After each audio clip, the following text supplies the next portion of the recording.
Snowboarding, a sport that grew out of garages, surfboard shops, and small backyard ski slopes. As the sport of snowboarding has evolved, so too has snowboarding equipment. Yet with all the advancements in snowboarding equipment design, the snowboard industry has ignored the single largest contributing factor to snowboarding injuries and deaths. Snowboard bindings do not provide a safety release function. When a snowboarder straps himself into traditional non-release bindings, or bear trap bindings, he essentially cements himself to the snowboard. No amount of pressure will allow the snowboarder to release from his snowboard. To demonstrate this, we applied the force of a sledgehammer to this Burton bear trap binding to see if we could release the boot from its binding.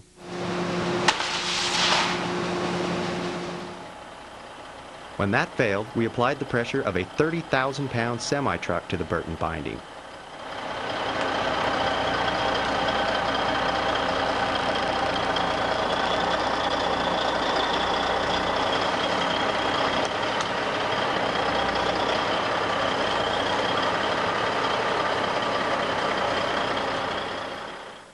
The boot would not release from the bear trap binding. But this Burton binding can be converted to a 14-angle release binding by simply mounting it on the Miller release system. In fact, any soft binding can be converted in this manner. 9 years ago, members of the medical profession became concerned about the growing number of snowboarding injuries and deaths. They recommended the use of helmets, wrist protectors, and release bindings to the snowboard industry. At the same time, Miller offered the snowboard industry its all-angle release binding technology. The snowboard industry ignored the medical profession's recommendations and declined Miller's technology. And today, more than 100 snowboarders have died and thousands have been injured. More disturbing than these statistics is the fact that the majority of these injuries and deaths could have been prevented with a simple piece of equipment: release bindings. Ski bindings have only 3 angles of release: right front shear,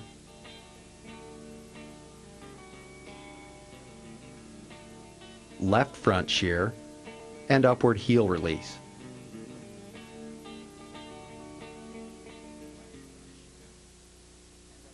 To prevent injuries from snowboarding falls, both feet must simultaneously release at every possible angle of stress between the body and the snowboard. The same angles that release the first foot must also release the second foot. The foot must also have full-length pivotal heel shear release from the ski with the toe unit not releasing. In some type of falls, anything attached to the ski under the foot in the middle area will block shear releases. This requires 14 angles of release. And Miller release bindings are the only snowboard bindings that provide 14 angles of simultaneous release. The required 14 angles of release are left front shear,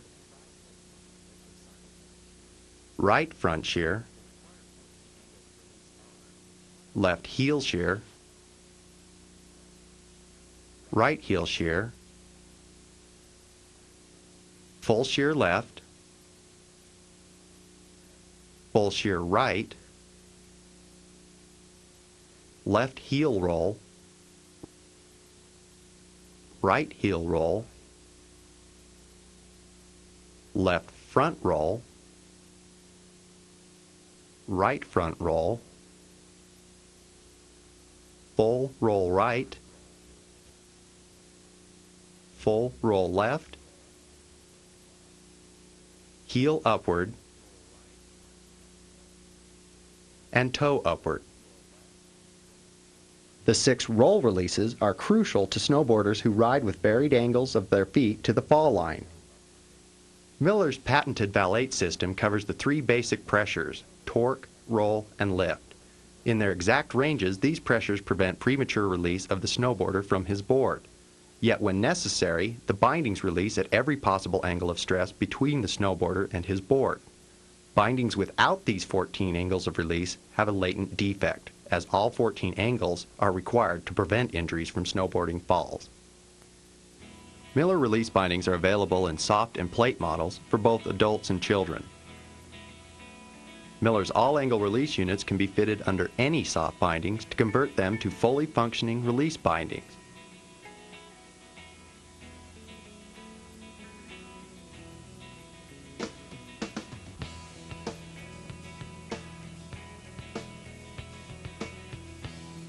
Miller release bindings come with Miller's patented self-storing, energy-absorbing retaining strap.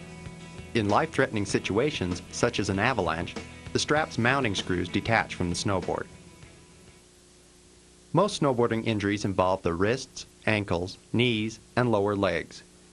When a snowboarder falls forward, slams into the ground, and his momentum and energy stop, his body is thrown back onto his heels. This type of fall is known as the fly swatter fall, and can result in a compression fracture of the talus bone. This injury is known as the fly swatter fracture, an injury unknown to skiers. Cole Cannon suffered a snowboarding injury that broke both of his legs and one of his arms, an injury that may well have been prevented with release bindings. We were jumping off some of these rollers, and we let one of our friends go ahead of us, and me and the alpine skier, we took off and we started flying down the hill, and we jumped off this roller at the same time, and he kept on going, and next thing I knew I was on the ground with 2 broken legs and a deformed wrist. It was pretty bad broken, and so my friends skied ahead of me. They didn't even know I fell, and I was still in my bindings, and I was trying to release them, but I couldn't, and so I just sat there for about 20-25 minutes until the ski patrol came, and that's when I got taken care of. He went off a jump and landed on both lower extremities, and then subsequently fell on his right outstretched arm. He sustained a dorsally angulated right distal radius fracture that was extra-articular. He also sustained a left medial and lateral malleolus fracture, which were non-displaced, and a right distal tib-fib fracture. I treated him in a closed fashion for both of the lower extremity injuries. The distal radius was reduced acutely and subsequently went on to angulate dorsally, so I took him to the operating room and performed a percutaneous pinning of the wrist fracture. Head, neck, and spinal cord injuries are of the more serious snowboarding injuries. These injuries can occur when a snowboarder falls forward and slams his head on the ground. This is known as an upper body slam fall, another fall unknown to skiers.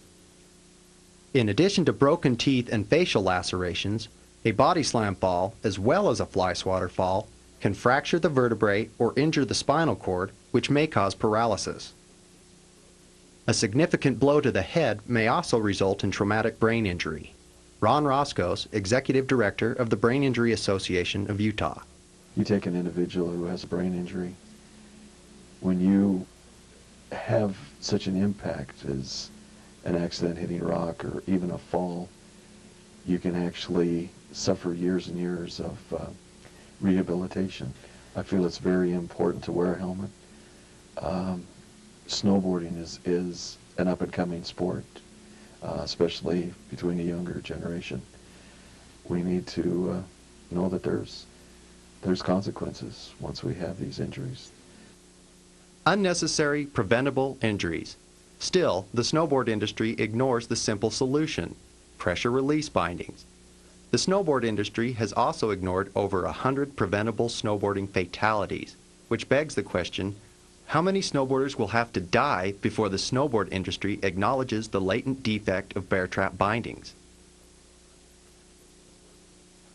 When a snowboarder falls into a tree well or lands in deep powder and cannot release from his bindings, he suffocates. In situations like these, bear trap bindings become a death trap. If the snowboarder is strapped into bear trap bindings, he is rendered immobile. This boarder will die if he's not rescued. He is welded to his snowboard with bear trap bindings. In California, one snowboarder died in a blizzard while trapped upside down beneath the snow. Because the snowboarder had a white bottom board that blended with the snow, skiers passed less than 30 feet from him as he died. With Miller release bindings, a snowboarder trapped in a tree well can jerk his knees to his chest to release himself from the bindings and dig his way out to safety. In an avalanche, a snowboard equipped with bear trap bindings becomes a literal anchor, pulling the snowboarder to the bottom of the avalanche. With Miller release bindings, the snowboarder is released from his bindings, the retaining strap detaches from the snowboard, and the snowboarder is given a chance to swim out of the avalanche. The notion that you do not need pressure release bindings for snowboarding is the product of misguided information given to snowboarders by snowboard manufacturers and retailers.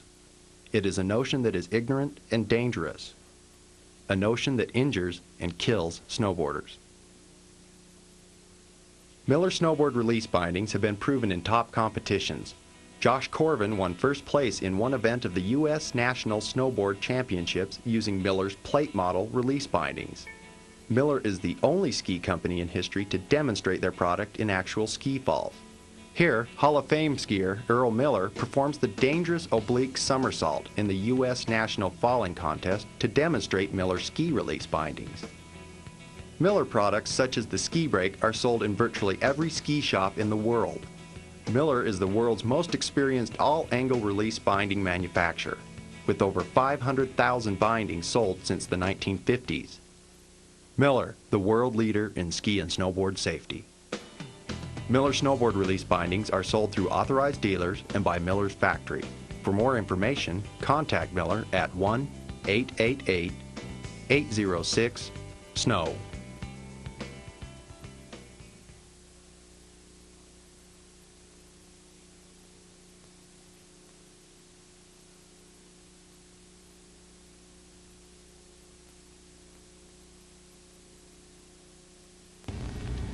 The Miller all-angle release binding system can be mounted 3 different ways. The Miller universal mounting plate can be mounted on any snowboard. If the snowboard has an internal mounting plate, the bindings can be attached directly with screws. Begin by determining the placement of the bindings on the snowboard.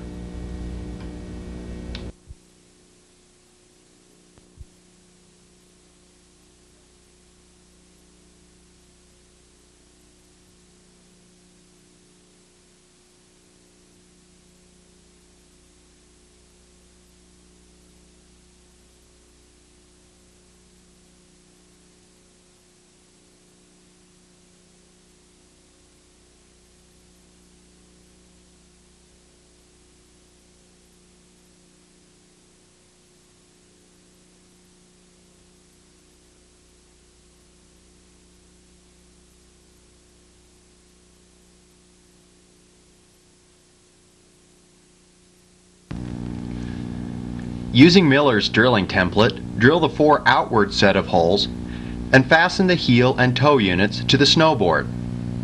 Tighten the mounting screws so that they are snug. Do not cinch the screws down at this point.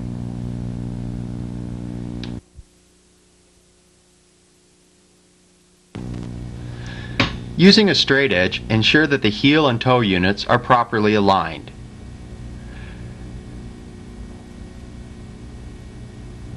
Drill the 4 inward set of holes using the heel and toe units as the template.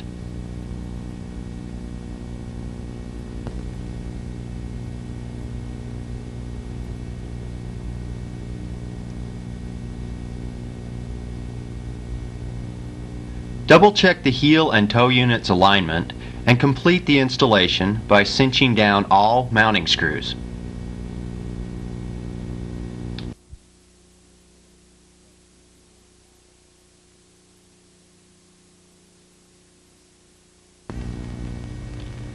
Attach the retaining strap to the snowboard.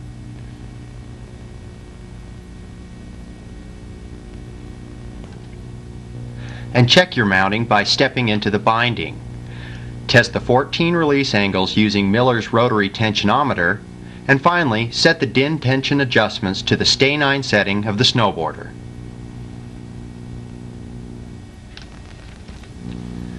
If the snowboard does not have an internal mounting plate, the bindings can be mounted using Miller's T-anchors.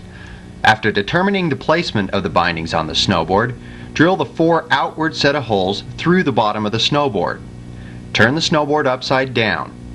Place the tip of Miller's 5-way and setting tool in the center of each hole drilled through the snowboard, and drill the holes for the T-anchors.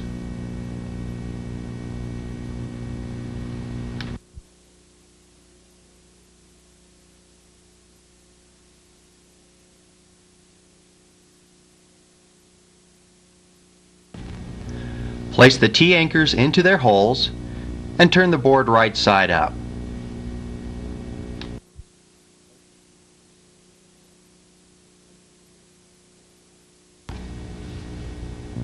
Fasten the heel and toe units to the snowboard. Tighten the mounting screws so they are snug. Do not cinch the screws down at this point.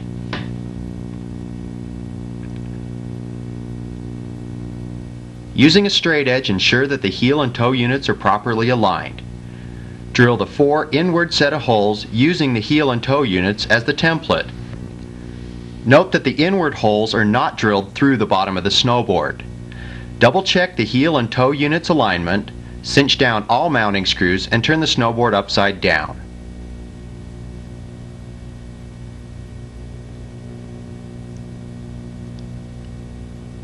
After mixing the epoxy cement thoroughly, fill each T-anchor hole with the cement.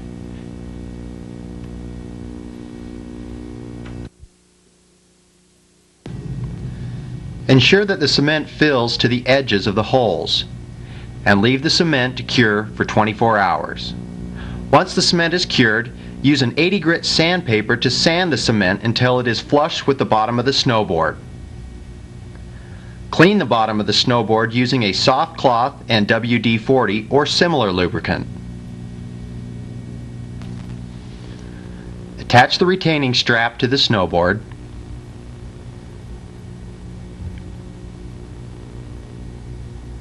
Check your mounting by stepping into the binding and test the 14 release angles using Miller's rotary tensionometer. Finally, set the DIN tension adjustments to the stay 9 setting of the snowboarder. For technical assistance on mounting the Miller all-angle release binding system, contact Miller's factory at 1-888-806-SNOW.